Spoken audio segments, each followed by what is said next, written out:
Sudah sering saya sampaikan betapa pentingnya yang namanya infrastruktur.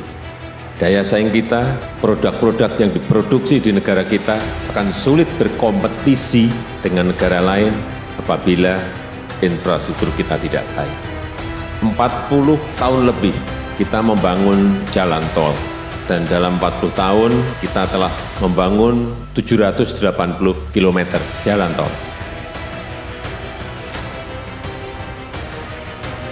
Kemudian 2014 kita dorong betul agar jalan tol ini segera semuanya tersambungkan, baik yang Trans Jawa maupun Trans Sumatera dan beberapa di Kalimantan dan Sulawesi.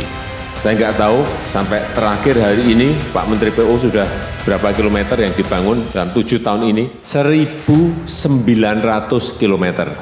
Pembangunan jalan tol di era Presiden Joko Widodo yang sudah mencapai 1.900 km merupakan capaian luar biasa karena mampu dikerjakan hanya dalam waktu 7 tahun termasuk tol Trans Sumatera. Ngebutnya pembangunan jalan tol di era Presiden Jokowi ini menunjukkan komitmen dan keseriusan pemerintah untuk pemerataan pembangunan sebagai bagian dari upaya meningkatkan pertumbuhan ekonomi bangsa. Jalan tol tak hanya dibangun di Jawa, tapi juga Sumatera, Kalimantan, dan Sulawesi. Pembangunan jalan tol semakin menunjukkan perkembangan positif, termasuk jalan tol Binjai Langsa segmen Binjai Stabat yang pada tanggal 4 Februari 2022 lalu diresmikan Presiden Jokowi. Jalan tol segmen ini diperkirakan mampu menekan biaya logistik hingga 75%.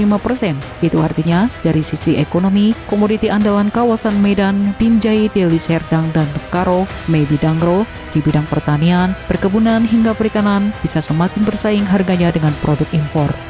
Pembangunan jalan tol Trans Sumatera juga memberikan dampak multiplier terhadap output dalam perekonomian setempat sebanyak 1,7 kali dari total pengeluaran pada masa konstruksi. Dampak output per tahun tersebut setara dengan 2,2 produk domestik regional bruto PDRB di Pulau Sumatera. Secara langsung, tentu ini merupakan dampak dari pembangunan jalan tol Trans Sumatera karena adanya penyerapan tenaga kerja setara 2,4% tenaga kerja di Pulau Sumatera. Riset juga menunjukkan bahwa pembangunan jalan tol Trans Sumatera ini juga mampu menjadi stimulus perekonomian Indonesia dan memberikan dampak positif, yakni penciptaan nilai tambah, pendapatan masyarakat, dan kesempatan kerja di sektor konstruksi dengan pertumbuhan sebesar 54%, industri pengolahan sebesar 22%, pertambangan sebesar 8%, dan perdagangan sebesar 6%, beserta sektor lain. Sejak awal dilantik sebagai presiden di periode pertama, Presiden Jokowi telah menetapkan konektivitas antar wilayah sebagai prioritas utama pembangunan. Tol Trans Sumatera menjadi salah satu proyek ambisius yang diprediksi akan menjadi salah satu pemicu pemerataan ekonomi di Pulau Sumatera.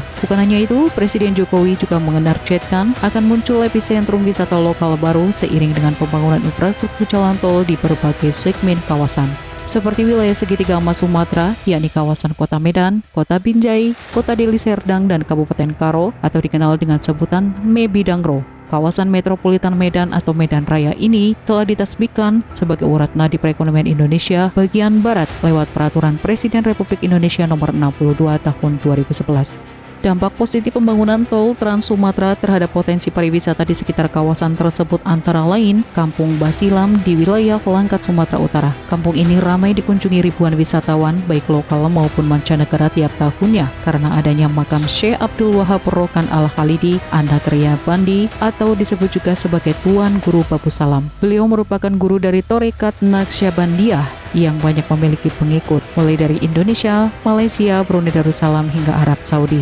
Ada juga wisata alam potensial seperti Bukit Telawang yang terletak di pinggiran Taman Nasional Gunung Leser dan kawasan Langkahan yang menjanjikan pengalaman baru berinteraksi dengan gajah-gajah yang sudah dikonservasi.